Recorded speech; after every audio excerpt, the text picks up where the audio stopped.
Ikalawang Kabanata.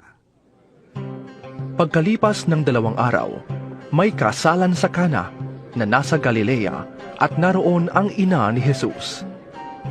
Si Jesus at ang kaniyang mga alagad ay inanyayahan din sa kasalan.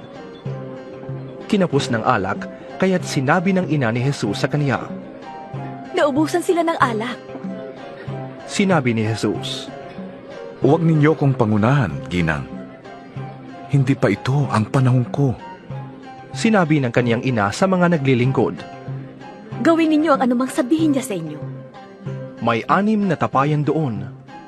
Ang bawat isa'y naglalaman ng 75 hanggang 115 litro.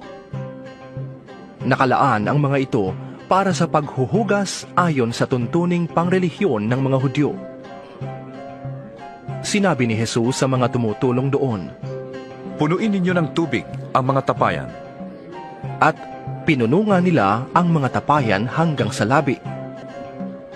Pagkatapos, sinabi niya, Kumuha kayo ng kaunti at dalhin ninyo sa namamahala ng handaan.